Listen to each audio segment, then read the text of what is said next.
Sometimes our children are exposed to some really tragic and scary things in the media.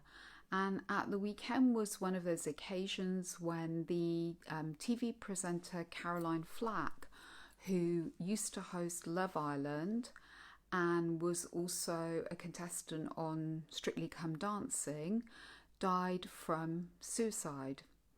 And of course, it has been literally everywhere, everywhere. And I don't even really look at the media, I've seen it all over Facebook.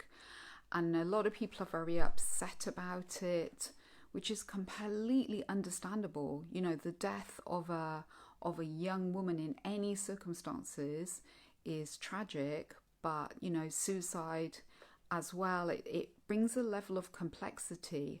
So I was imagining when I was out on my walk just now that, you know, for parents, this for all of you, this is really, really hard. They will have seen Caroline on television having what seemed to be a great time, you know, when she was dancing.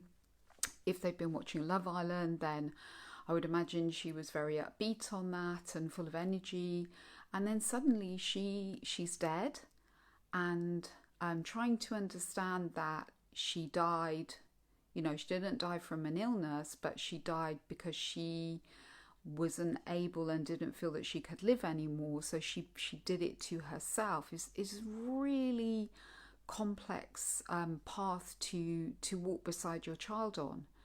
But that's what I would invite you to do. So not to ignore it and, you know, just hope that they didn't see it, because the likelihood is even quite young children, there may have been conversations at school. So it's not good to just sweep things under the carpet.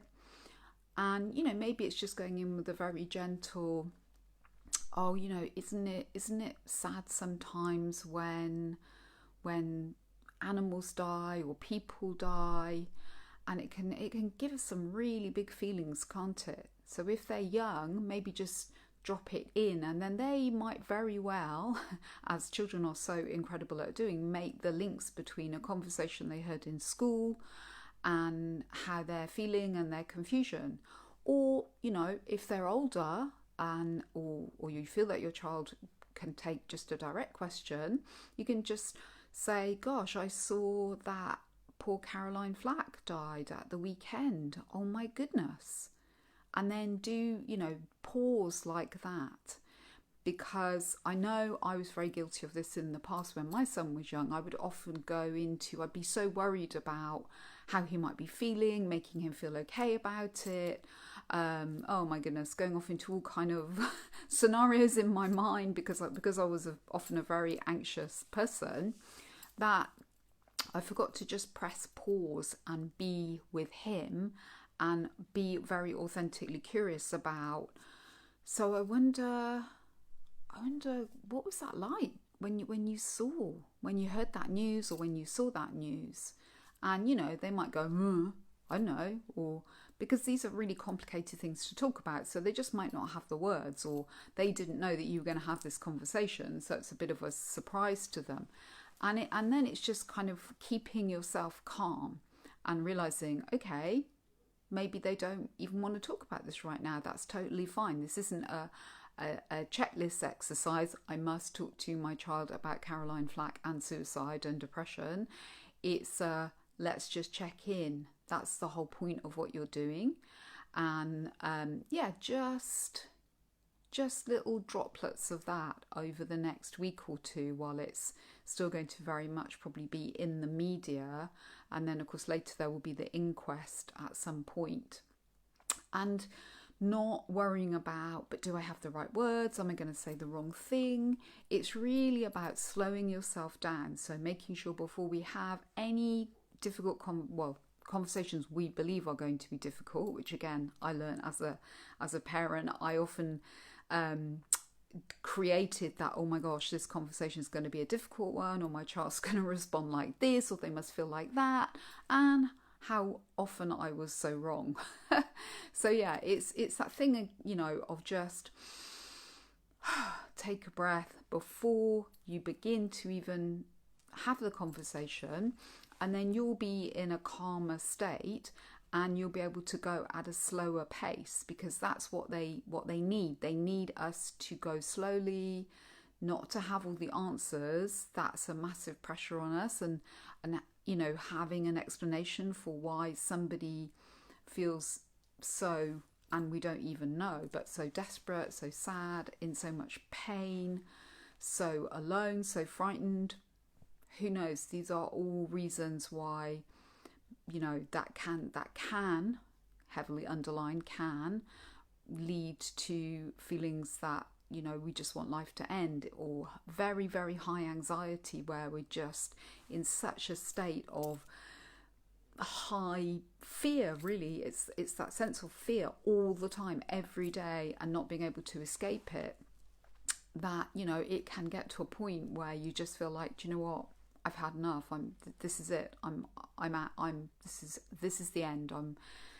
So trying to explain those things can be very, very complicated, and honestly, they don't necessarily need that at all.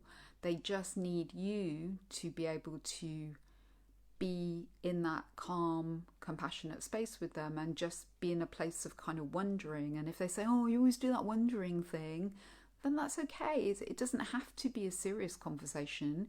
It can turn into this is true, I always do the wondering thing. I don't, it's because when I get worried about talking to you about things that I decide are difficult, then I go into this funny wondering thing. But anyway, I was wondering, and you can use humour. It doesn't matter.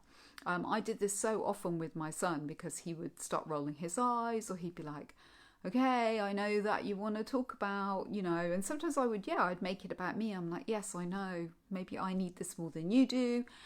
It's having that sense of, do you know what, this doesn't have to be perfect, but at least I'm opening the door if they have any feelings around this, any confusion, because, again, depending on their age, but across all the age ranges, talking to their peers about complex things like suicide and depression, trying to work out somebody who looks as if they have it all, a celebrity, beautiful looking young woman, seemingly very popular, having, I don't know how many followers she had across social media, then would die, would take her own life, as some people call it. It's very complex stuff, and it can feel scary for us to even think that, gosh, if someone like that finds life unbearable, then that can make us wobble sometimes too. So I can't emphasize enough, please don't worry about having the perfect words. Just concentrate on really slowing yourself down, checking how you feel before you even bring these topics up.